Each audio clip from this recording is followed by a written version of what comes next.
I'm a disabled veteran who, unfortunately, lost my job due to the ongoing pandemic. As a result, I'm at home while my wife continues to work. Our son was born shortly before COVID appeared, and he's now a year old.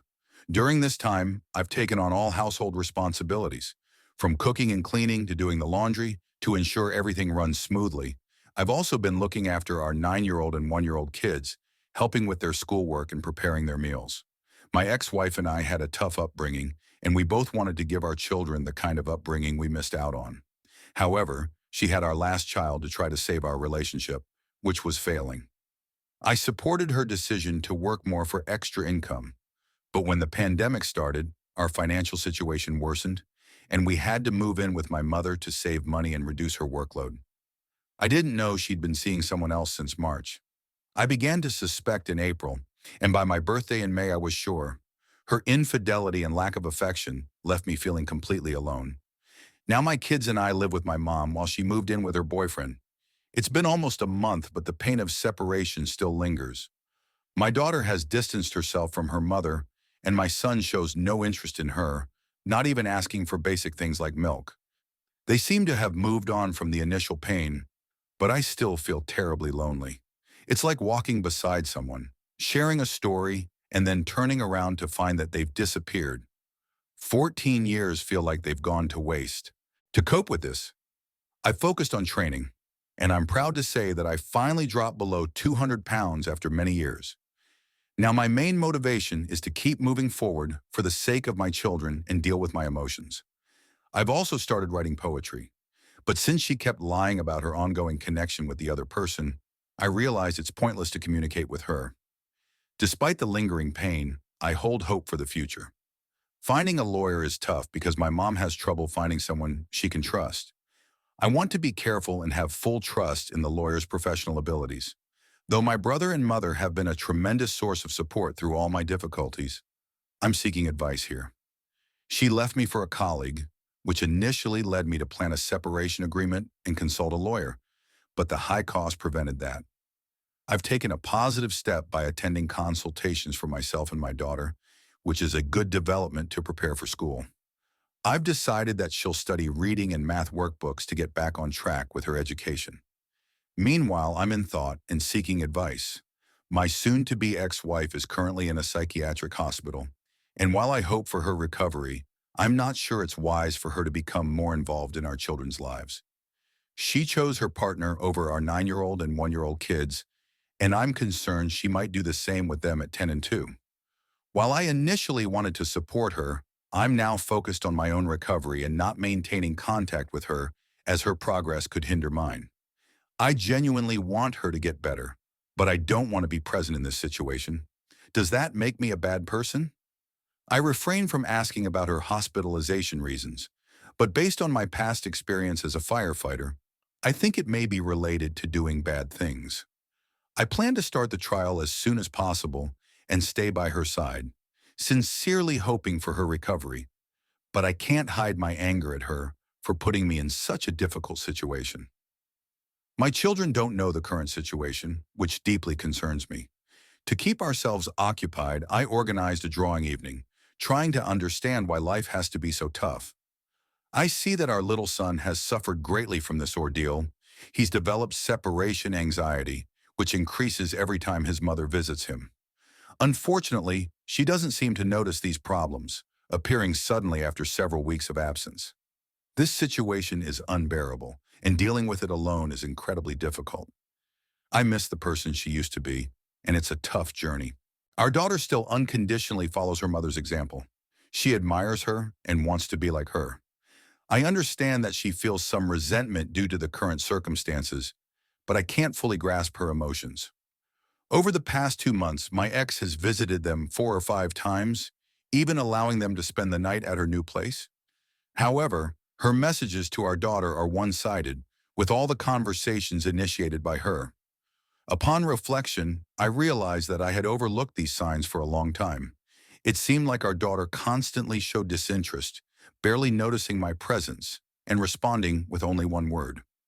I chose to ignore this, but now I see that all the signs were there. Her mobile phone was always face down, and she often found excuses to go back to work, showing a lack of interest in communicating with me. During that time, I played the role of a babysitter while she enjoyed parties and a full-fledged relationship with her boyfriend. I finally realized this on my birthday when she did absolutely nothing, even though she had always shown care and effort. This led me to start an investigation, and I discovered she had been dating her colleague since March. In February, we went on a family trip, and at that time I thought everything was fine, but I've learned to trust my instincts and not be blinded by her actions again. Despite this, I genuinely hope she finds well-being and happiness for the sake of our children. I remain committed to prioritizing our children in an effort to maintain a healthy co-parenting dynamic. I've decided to avoid contact with her and focus solely on our children's issues. Unfortunately, she keeps trying to reach out to me as if nothing has changed. Despite my initial attempts to respond politely, I've become increasingly upset and responded with anger and hostility as I'm not ready to talk to her yet. Before cutting off contact, I frequently sent her photos of our children, hoping she'd understand she was leaving. It appears her relationship with her partner didn't work out as expected, and she's now in the hospital. She wants to play a more active role in our children's lives, but it's challenging since she lives an hour away and has a busy schedule. I used to support her after work, but now I refuse to be her backup. I know my worth, and I deserve more than being someone's second or third choice. Once she emotionally recovers, we can work on a healthy co-parenting dynamic. I won't save her now as I couldn't do it before. After speaking with her hospital doctor, I learned she'll be discharged soon. While I feel guilty, I believe she should find her own way since she chose to leave me and the children. The thought that she might do bad things herself causes me great anxiety, making it hard to breathe. Additionally, my ex's partner in love affairs tried to contact me on Facebook, but I blocked him and took a screenshot as evidence. Breaking my rule of no contact just to inform my ex, she showed no interest or concern and didn't feel it was her responsibility to deal with him. Technically, it isn't. I hoped she would resolve this issue on my behalf, but instead she explained at length how she was trying to improve the situation for the sake of our children. This incident taught me a valuable lesson. Never break the no contact rule, even if something hurts you. I've done well with this, maintaining a month of no contact. I'm still upset that a certain person is trying to follow me, but honestly, I don't care about him at all. My anger is primarily related to the consequences of my relationship with my ex, and such situations only hinder my progress. I'm consumed by deep anger and resentment towards the woman I once thought I'd love forever. Thoughts of her often visit my mind, and every time they appear, I utter curses after them. I'm not that kind of person, never harboring ill will towards others, but my ex-wife's presence makes me furious. The hardest part is maintaining a facade of consent in front of my children. Though I refrain from mentioning her, there are times when my daughter remembers her name, and in those moments it takes all my strength not to speak ill of my ex and remain indifferent. I don't want the person she left me for to hinder my progress. While he took my wife, I firmly decided not to let him obstruct my path. I'm determined to protect my emotional well-being from their interference, despite them not being very pleasant people. I want them to stay away from me and my children. On weekends, my daughter and I enjoy movie nights, and during the week, my son and I go for daily walks while his sister's at school. Being a dad brings me great joy, but it leaves me with very little time for myself. My days are filled with training, and the only adult I truly trust is my Veterans Affairs consultant. Right now, my main focus is on treating post-traumatic stress disorder. My constant thoughts about my ex make it hard for me to concentrate on my responsibilities, especially in raising our children. It's painful to realize how taken advantage of I feel. In the past, I devoted so much to support her career climb. I was by her side during her long work hours and even gave her foot massages when she returned. All I'm left with now is a sense of worthlessness, as if my efforts meant nothing. I wonder if others are going through a similar situation, and if so, how they're managing. Engaging in physical activities like training and kickboxing has provided some relief, though it seems like only a small part of what I need to heal. In an attempt to move forward, I registered on the Match website, even though I recognize that I'm not emotionally ready for a new relationship. Recently, I made the decision to step out of my comfort zone and be more honest with myself. Recovering from infidelity is undoubtedly a tough journey. A few months ago, I came across a book called Stop Being Mr. Nice Guy, which delves into the white knight theory and ways to overcome it. Reflecting on my past actions, I can acknowledge that I fell into some of these traps, but I don't believe that my actions were solely driven by the desire to earn knight points. After my service in the Army, I continued to maintain the uniform and ensure everything was in order. It had become second nature to me, perhaps in the hope of easing my partner's work fatigue, even just a little. Ultimately, I've always been someone who likes to solve problems and find solutions, with or without her. I feel that being considerate and helping others ultimately didn't benefit me. I've always been the kind of person who leaves a situation cleaner than I found it. While serving in the fire department, I lived with other guys and learned how to clean up after myself. However, I began to realize that maybe I was too kind. But is it a bad thing to appreciate kindness? Unfortunately, it seems challenging to come across truly kind individuals, but it appears to be common to encounter pain. It's disheartening to see my ex pursuing a new lifestyle, especially when, after just 6 months, she's already seeking full custody of our children and spousal support. I'm eagerly anticipating the upcoming trial. Currently, my primary thoughts revolve around post-traumatic stress disorder, the well-being of our children, and my hidden anger towards my future ex-spouse. While I mainly focus on the first two, I wish for time to pass more quickly. I understand the importance of being present in the moment, but it's tough for me to shake off this feeling of emptiness within. Recently, my wife told me that our daughter had expressed an interest in self-mutilation due to her refusal to communicate with her throughout November. They didn't communicate. A few days later, a deputy sheriff called me, requesting that I surrender a firearm registered to my wife, as she's not allowed to have it. This situation makes me question whether my attempts at reconciliation are naive. Even though I removed the block after she revealed her thoughts about doing bad things, believing that such statements should be taken seriously. We resumed correspondence, however, I suspect she's still spending time with her boyfriend and using this situation as a way to spend time with our kids. Given these circumstances, I understand the need to approach her words with caution and a great deal of skepticism. Despite this, I'm uncertain about the sincerity of her intentions. If she were to end her current relationship, regardless of whether she's with him or not, I would consider reconciliation. However, I'd require her to continue with the divorce process according to plan and provide written confirmation of my full custody of our children. I've already filed my response to her divorce application, and we're currently awaiting a court date. I also suspect that she's aware of her unfavorable position in court, which may worsen her situation. She mentioned that her family no longer communicates with her, a fact I can confirm since I'm still in touch with many of them. Furthermore, she expressed a desire to find a job in our city, which I hope she'll consider. Tonight, we took our kids to the movies. The therapist who's helping our daughter expressed concerns about her engaging in self-mutilation, so I took swift action. Even our 1-year-old child is overjoyed that his mother has returned to him. Personally, I feel emotionally distant. On the flip side, I'm using the dating app Bumble, and while I've had some decent connections, nothing serious has developed. There are a few people I'd like to form deeper connections with, but the reality is that most people aren't eager to get involved with someone responsible for raising 2 children.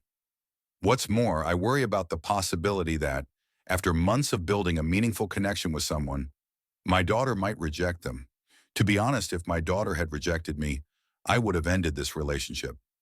After our breakup, my life started improving. I've been attending therapy, monitoring my diet, and even practicing Kung Fu. Since she left, I've experienced significant personal growth, and I'm uncertain whether it would be unwise to consider reuniting as a family. It's important to note that she's currently attending therapy and taking medication, which is a significant factor to consider. She's also expressed interest in both of us attending couples therapy. The pace at which events are unfolding feels overwhelming. If it turns out that she's pregnant with someone else's child and is trying to manipulate me into raising that child, I won't participate in such a situation. I have many thoughts and doubts swirling in my head, and I'd greatly appreciate any guidance. I'm not certain about what I want at the moment. While I do feel a desire to reconcile with her, I'm also aware of her capabilities.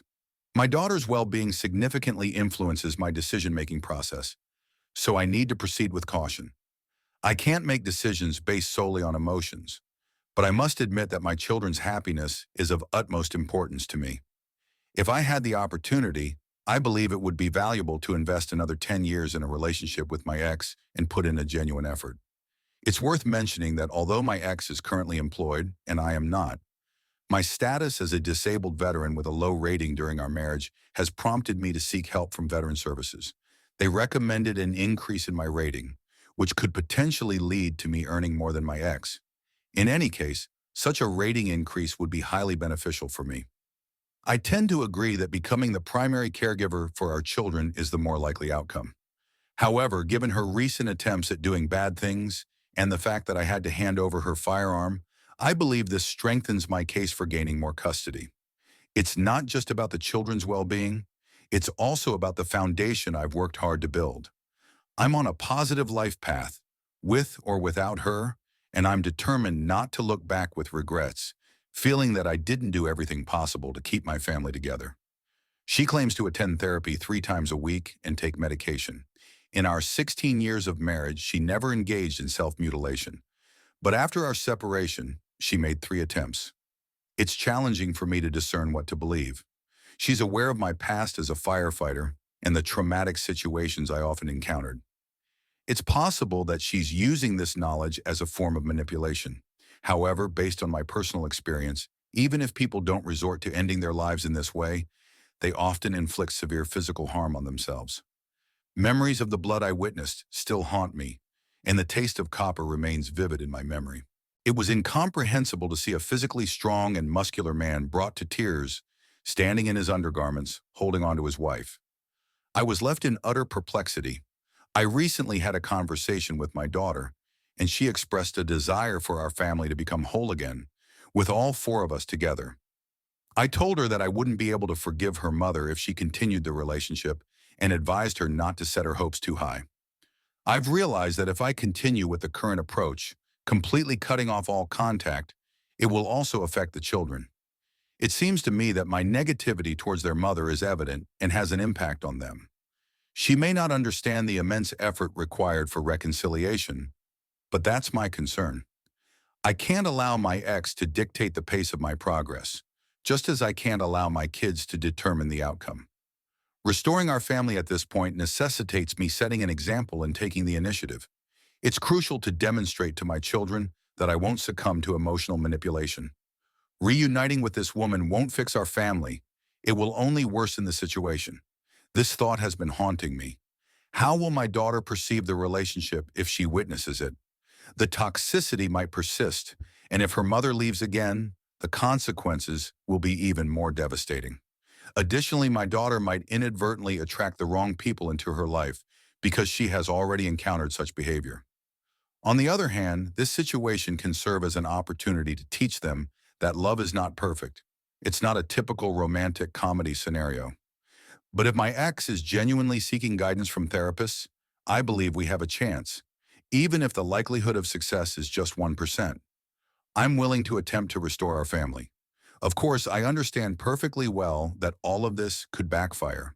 I realize that if I don't make changes and if she doesn't improve, our relationship is undoubtedly destined to fail. However, if she continues with therapy, takes her medications, and finds self-awareness, we have a chance to overcome everything. In the future, when our children have grown up, and if we decide to go our separate ways, that's something I can accept. If we assume that we're raising them properly, following the values we've set, then I'll evaluate her actions to assess her character. She claims she's no longer involved with the AP, affair partner. I previously thought, and that she's been feeling sad for several months. I tend to attribute these events to her mental health disorder, so I believe it's necessary to consult with her therapist before considering the possibility of a real reconciliation. If she's diagnosed with bipolar disorder, or if it's confirmed that it was a major depressive episode and she expresses remorse, we might have an opportunity. But if she desires an open relationship, it's better for both of us to move on. I'm truly grateful for all of you for sharing your thoughts and perspectives, as it seems you all understand the pain caused by trauma. I've come to realize that she was using manipulation to push me towards reconciliation. She informed me that after our breakup, She made 3 attempts at doing bad things, and currently she attends therapy 3 times a week. In our individual talks and group discussions, she mentioned that she's taking medication, even though I haven't personally spoken to her therapist. I suspect she might be struggling with high levels of depression and codependency. She expressed her intention to quit her current job and shared her desire to find a place nearby to spend more time with the children. She also mentioned how she feels a lack of family in her life.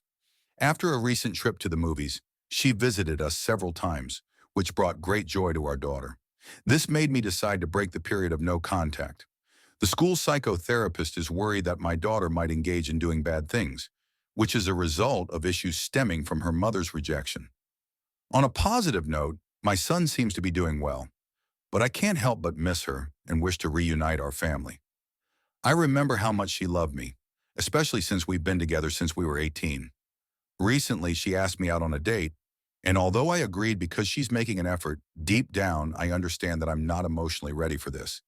It's important to emphasize that I'm committed to not having a relationship with her if it were to come to that. I would insist on a paternity test. I won't be deceived or take responsibility for someone else's child. I've made it clear to her that I'd only consider reconciliation if we divorced and I gained full custody of the children. Maintaining 100% custody is my main goal now. With that, if she continues her relationship with her partner and complications arise, I'll have full control and she'll be able to move on. Currently, we are not officially divorced since she filed for divorce last June, and I filed my response. Since then, I haven't received any updates from the court. I decided to wait before taking any further action because in my state, if a parent leaves and doesn't contact their children for a year, they can be accused of child abandonment. In my view, that's exactly what happened, and I hope the lawyer and the judge will agree, granting me sole custody. My dilemma is that she's trying to get better. She shows a desire to visit the children, especially our son, but seems to have refused to rebuild her relationship with her daughter. While I understand that change takes time, it's challenging for me to trust her actions and decisions. None of the above questions relate to our romantic relationship. Should I wait for a court message or take the initiative to consult with a lawyer and file a claim for termination of parental rights, seeking sole custody? If I decide to seek legal assistance, I'll be committed to taking significant steps. I must admit I acted naively, trusting this woman for so long. I genuinely believe that people have inherent goodness, even if someone stumbles and loses their way. It doesn't mean they are entirely lost. Should I distance myself from my spouse to shield our children from additional trauma? Thankfully, my life with the children is going well. I receive online counseling at a local veterans rehabilitation center, which greatly helps me cope with post-traumatic stress disorder. Recognizing the difficulties my daughter faces, I arranged for her to meet with a counselor provided by her school. Unfortunately, my little boy, at the age of 2, still misses his mother and occasionally asks about her. To comfort him, I explain that she's at work when she's not around. It takes him some time to get comfortable with her presence. I'm concerned that her continuous involvement in his life at this crucial stage might exacerbate his future problems and difficulties. Every morning, we have a lovely ritual of reading and singing children's songs. Throughout the day, we engage in fun activities until his sister returns home. It's a joy to witness his progress.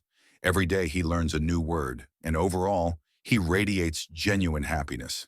In anticipation of potential consequences of abandonment at his age, I'm teaching him soothing techniques like breathing exercises and engaging hand games. As for me, I've dared to explore dating apps and met several potential partners, but I understand that I'm not yet ready for a serious relationship. For now, I take solace in focusing on my personal growth, dedicating time to exercise and therapy. I handle the upbringing and care of my children solo. Even though full custody comes with some downsides, I don't expect to receive alimony from my ex-spouse, which, although I wouldn't mind, would certainly help financially. Another issue is my son possibly holding a grudge against me for not letting his mother in and not providing her with assistance. But I believe it's in the children's best interest for this dishonest and mentally unwell woman to be absent from our lives. Now 7 months have passed. The divorce process was lengthy and painful, during which my ex-wife caused herself physical harm and had a long recovery, but ultimately, I've cut this woman out of my life and the lives of my children. I received a court order preventing her from approaching me and the children. She is currently in a mental health facility, and I'm doing everything I can to ensure my children lead happy lives and move on from the negative impact of their mother.